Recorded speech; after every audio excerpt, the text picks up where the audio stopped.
Hello दोस्तों, एक बार वापस से आप लोगों का सभी का स्वागत है मेरे यूट्यूब चैनल रेलवे के जुनून में। और आज आपके लिए वापस से मैं एक नई अपडेट लेके आया हूँ, जिसमें और नई अपडेट है आपकी साउथ ईस्टर्न रेलवे में अप्रेंटिस की वैकेंसीज़ आई हैं, बहुत सारी हैं, बिल्कुल बल्क में आई हुई हैं।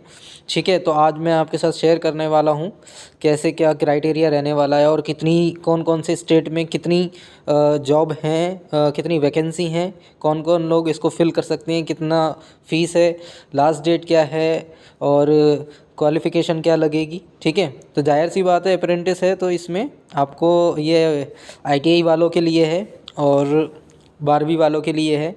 तो चलिए स्टार्ट करते हैं, मैं आपको बताता हूँ क्या है। साउथ ईस्टर्न रेलवे में आपकी अप्रेंटिस आई हुई हैं। तो सबसे पहले बात कर लेते हैं। देखिए कहाँ कहाँ आई हुई हैं, बहुत सारी हैं। खड़गपुर में है आपकी, खड़गपुर वर्कशॉप। और इसमें आपकी हाँ, जो रहने वाली हैं क्या है आपकी, जैसे सिग्नल एंड टेलीकॉम और ट्रैक मशीन वर्कशॉप और आपका carriage and wagon, diesel loco shed, ये सारी खड़गपुर की हैं। ठीक है ना। और आपकी और भी अलग अलग हैं। मैं आपको बता दूं, जैसे ये इलेक्ट्रिक लोको शील्ड टाटा और track machine workshop, electric loco shield, diesel loco shield, carriage and wagon.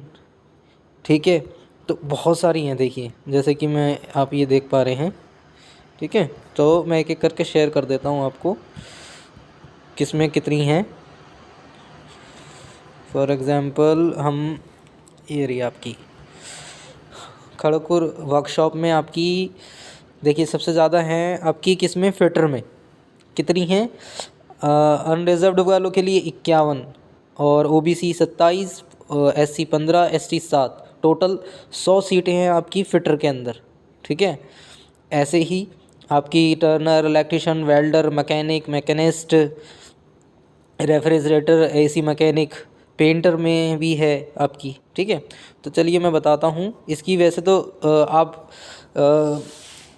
Apply कर सकते हैं। अप्लाई डेट इसकी जो थी वो 12 दिसंबर की थी और लास्ट डेट जो है वो है आपकी 2 फरवरी 2023। ठीक है, और 5 बजे तक आप इसको फिल कर सकते हैं। तो क्या है, सबसे पहले मैं आपको बता देता हूँ, ऑनलाइन एप्लीकेशन है। आप ऑनलाइन इसको, मैं वेबसाइट का लिंक आपको डिस्क्रिप्शन में शेयर कर दूँगा, डायरेक्ट वहाँ से जाके आप रजिस्टर करके और अपने आप को लॉगिन करके फॉर्म फिल कर सकते हैं। ठीक है, और जो इसमें फ़ीस रहने वाली है वो जर्नल और जर्नल ओबीसी वालों के लिए 100 रुपीज़ फ़ीस रहेगी इसमें। ठीक है, एसटी एसटी वालों के कोई फ़ीस नहीं है। और आपका एलिजिबिलिटी क्राइटेरिया क्या रहेगा, the candidate should have complete 15 years of age and should not have completed 24 years age of age on 1 जनवरी 1 तक 24 ईयर्स एज उनकी इतनी, हाँ, इसमें होना चाहिए। इस डेट में वेरी करना चाहिए, अदरवाइज़ आप फिल नहीं कर पाएंगे। ठीक है, और उसके बाद क्या है, you upper age limit is relaxable by 5 years in case of ST ST. अगर आप एससी एसटी में हैं तो 5 साल का आपको रिलीव दिया जाएगा।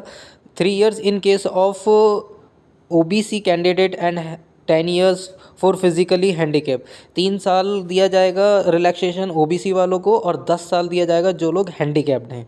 ठीक है, अपर age limit is relaxable bye additional 10 years for ex serviceman up to the extent of service rendered in defense force plus 3 years provided they have put in a minimum of 6 month service at a stretch, except ex-servicemen who have already joined the government service on civil side after availing of the ex-serviceman status। कहने का मतलब क्या है, सीधा सीधा ये है कि जो अपर 10 साल का किसको जो इसमें रिलैक्सेशन मिलेगा एडिशनल, जो एक्स सर्विसमैन है, ठीक है ना, उन लोगों के लिए। और जो 3 साल का है वो डिफेंस फोर्स वालों के लिए दिया जाएगा। तो मिनिमम इसमें क्वालिफ़िकेशन क्या रहने वाली है, आपकी 10वीं पास मिनिमम, और इसमें आपका आईटीआई ठीक है। 10वीं पास और 12th पास हैं, 12वीं पास हैं, वो भी कर सकते हैं, ठीक है। फॉर अ रिकॉग्नाइज्ड बोर्ड, किसी भी आप रिकॉग्नाइज्ड बोर्ड से, सीबीएसई या यूपी बोर्ड से, किसी से भी होने चाहिए। 50% आपके मार्क्स होने चाहिए, 50% इंक्लूडिंग एडिशनल सब्जेक्ट, ठीक है। And an ITI pass certificate in the trade in which apprentice to be done granted by the NCVT और SCVT, दोनों फिल कर सकते हैं। SCVT या NCVT जिस भी ट्रेड से वो हैं उस ट्रेड के लिए अप्लाई कर सकते हैं।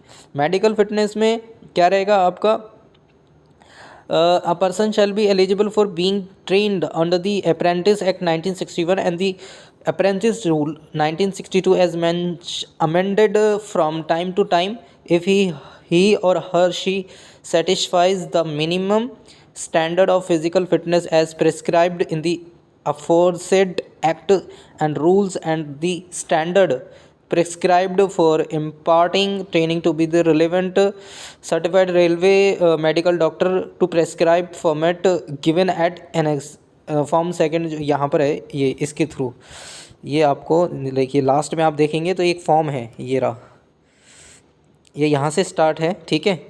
ये फॉर्म है आपको जो कि, और इसमें मैं एक चीज़ और आपको बता देता हूँ, ये हाँ ये बात मैंने आपको पहले भी बताई थी, ये नोट करके लिखा है ना, above medical fitness certificate should be signed by government authorities doctor not below rank of assistant surgeon of central state hospital, ठीक है। तो आपको जो गवर्नमेंट ऑथराइज डॉक्टर का होना चाहिए, ठीक है, और कोई भी असिस्टेंस डॉक्टर है वो नहीं चलेगा। तो उससे आपको ये अपना मेडिकल जो सर्टिफिकेट है अटेस्ट कराना है, तभी वो एलिजिबल रहेंगे, कंसिडर करेंगे।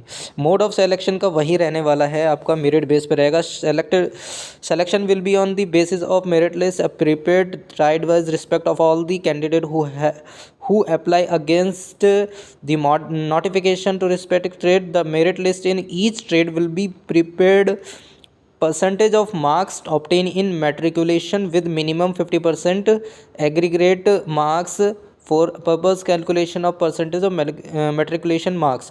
कहने का मतलब ये है, जो आपके 10वीं में मार्क्स आए हैं ना, ठीक है, जितने भी परसेंट हैं आपके मार्क्स आए हैं, फॉर एग्जांपल आपके 50% मार्क्स हैं, ठीक है, और जो आपके ITI में जितने भी परसेंटेज मार्क्स आए हैं उसमें भी मान लीजिए 50% मार्क्स हैं, तो उसका दोनों का हाफ हाफ जो टोटल बनेगा ना, उसके बेहाफ पर आपकी मेरिट लिस्ट बनेगी। फॉर एग्जांपल कितना हो गया, 50 का 10th में 25 और ITI में 50 का 25, तो 50% आपका